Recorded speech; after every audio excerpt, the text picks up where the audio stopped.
What's going on, guys? It's your boy Lukey here from Grit to Grid, and we're about to review the Brazilian Grand Prix. Now, I've got one word to describe the Brazilian Grand Prix, and that word is spicy. It was 5 o'clock in the morning this morning here in Australia. I was lying in my bed like this, trying to stay awake for it. But honestly, that race kept me awake. It was a really entertaining race with a lot that went on. So we've got a lot to go through, and we've got a short period of time to get through it all. So let's get straight into it. The race had a few firsts that we need to touch on. And the first of the first is George Russell with his first ever Grand Prix win. Awesome result for George Russell and the Mercedes guys there. Props to them, mate. They deserved that win. George has been a really consistent driver all season long for that Mercedes outfit. If you look at where Mercedes were at the start of the season, battling for points, George was putting in consistent efforts in qualifying and in races. So he deserves this win. A lot of people forget about the time he filled in for Lewis Hamilton back in 2020 in the Bahrain Grand Prix.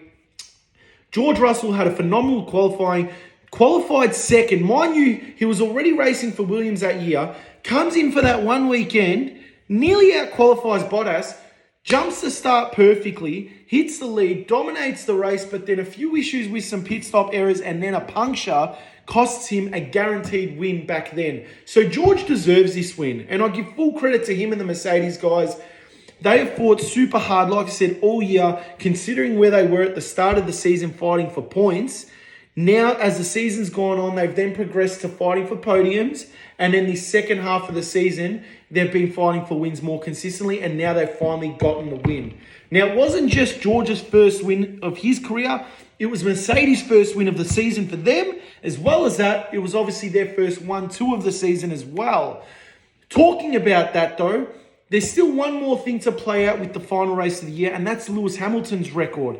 So Hamilton has that record of at least winning one race in every single season he has participated in Formula One. Except for this year, though. He hasn't won a race yet, and we've only got one race to go. But now that Mercedes look to have a good race trim, they look to be super competitive. Will this be it's going to be his last chance, but will this be the race that he's going to do it? Is he going to get a race win this year?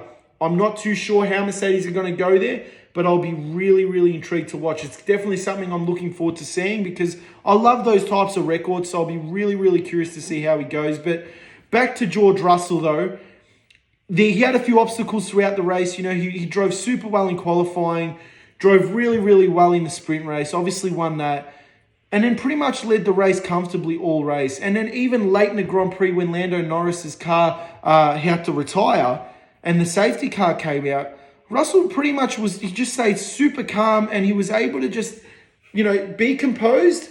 He had a 7-time world champion behind him and he just stayed composed and still finished that race off in style. He didn't let Lewis actually get into the DRS zone as well. As soon as he pulled away, he took off and got out of that DRS zone, which gave Lewis obviously some more trouble there. He couldn't quite get into it, and Lewis didn't even get to make a move on him. So full credit to George and the Mercedes guys. Awesome job, and we'll see how they go in the final race and if Lewis can get that win. Let's keep going down the grid, though. Let's talk about the Red Bull boys now. So there was a bit of an issue with Red Bull. Basically, what's been going on is Verstappen dominated the World Championship, the driver's title. Red Bull dominated the constructors. But there's still one thing to play out in this year's driver's title, and that is second spot.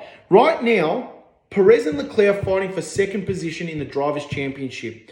Now, little history lesson, Red Bull have never had a 1-2 in the Drivers' Championship. Even back in the Webber and Vettel days, when Vettel was dominating, they never actually finished first and second. There was a few 1 and 3, so first and thirds, but never 1-2s. And this is a big deal to Red Bull. They want to have a 1-2 in the drivers and win the constructors. So it's a big deal to them.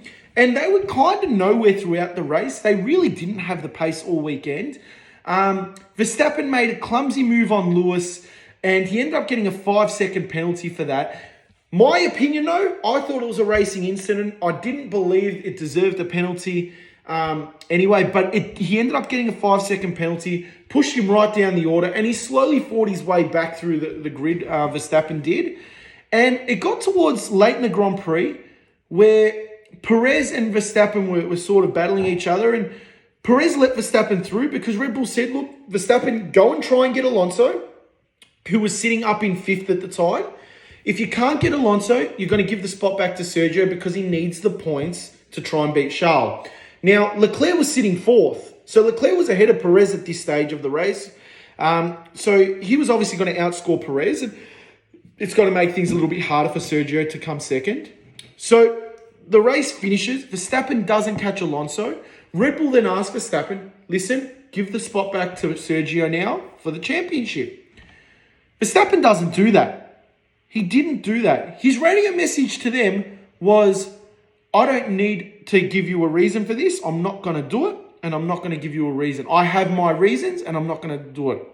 I could not believe that Verstappen did that. I was really surprised because, in my opinion, Sergio has been such a good number 2 driver for Red Bull. He arguably helped Verstappen win that title last year with some awesome performances.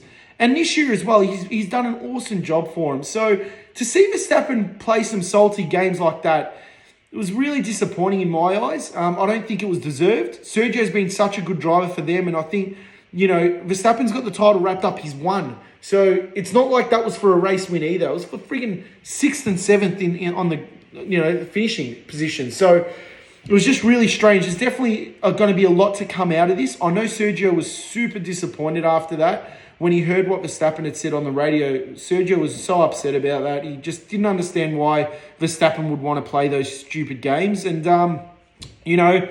again, I'm sure there's going to be a lot more to come out of it. Fortunately for us fans, the final race is later this week, so we're not going to have to wait too long to hear about more little gossip from all this incident. But yeah, it's a little bit disappointing on that part with Verstappen and Perez, especially considering Sergio's still got a lot he's fighting for there.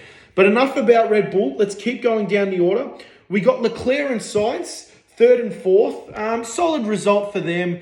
Probably the best they could have come up with, to be honest. I thought Carlos was a sniff at the win, but all in all, they just didn't have the pace. It was a good result, though, for Charles, especially considering where he'd come from on the grid. And even with Sainz, he had a 5-spot grid penalty, and he came back and fought strong for a podium. So credit to those two boys. Again, it's really disappointing to see where Ferrari's pace has gone. They looked so far ahead at the start of the year in preseason testing and the first few Grand Prix, but they've really faded late this year.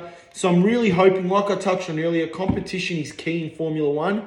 I'm really hoping they can bring a good package to next season and they'll be up there as well. But at the end of the day, pretty solid result from the Ferrari boys. We'll keep going down the grid though.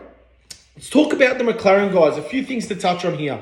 Danny Rick, as a fellow Aussie, I love him. I do love Daniel. Great personality. But I will say that was a clumsy move on Kevin Magnussen.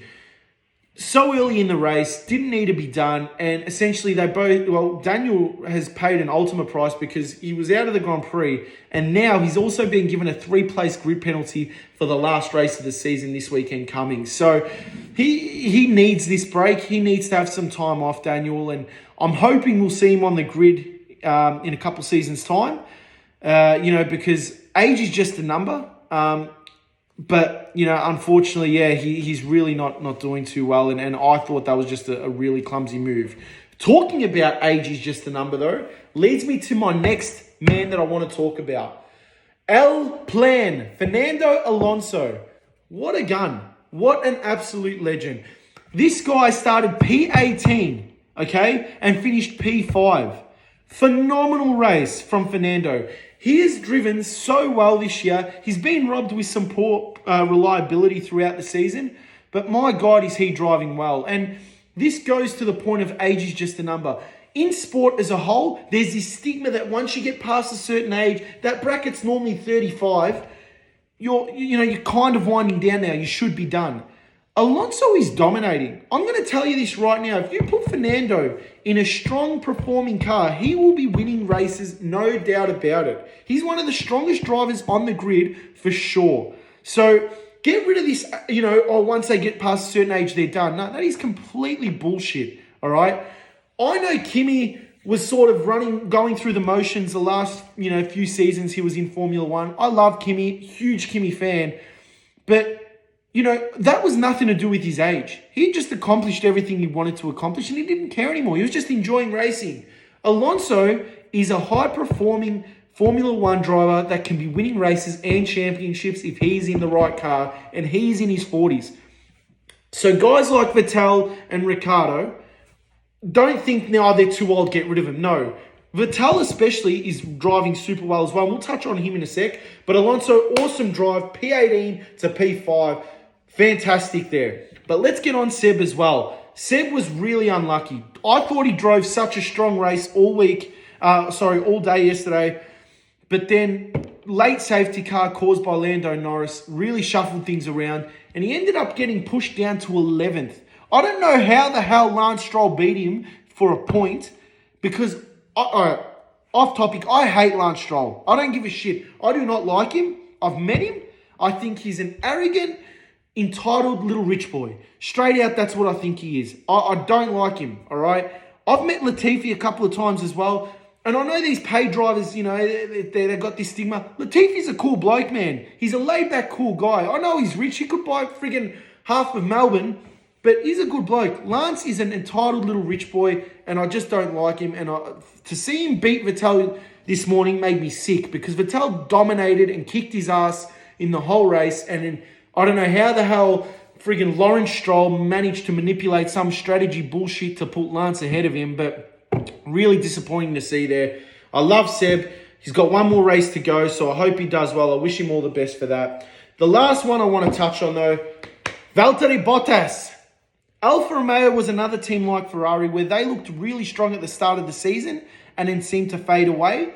No real strong performances the last few races, but Valtteri out of nowhere this weekend drove so well. He was running really high in 6th at one point during the race. Again, due to the safety car, ended up finishing 9th. Still got some points, but again, he could have had some more. But either way, it was such an awesome drive from him. I love Valtteri, and I'm really happy for him. It was a shame to see the Haas boys not get anything out of it. Like I touched on earlier, Kevin was unlucky with Daniel Ricciardo's clumsiness, and Mick Schumacher was sort of thereabouts, but luck didn't sort of fall his way throughout the race. From what I believe, Hulkenberg will be having Mick Schumacher's seat and will be announced this weekend. So that will be really cool to see what happens there. And from what I believe as well, Mick will be taking on a reserve driver role. So he will still be in the paddock. And I'm sure he'll be on the grid in the future as well. That's pretty much it from this recap of the Brazilian Grand Prix. In a few days' time, we've got the Abu Dhabi Grand Prix. We'll go through a review. There's still a lot to look forward to, guys. And once again, you got your boy Lukey, and that was Grit to Grid.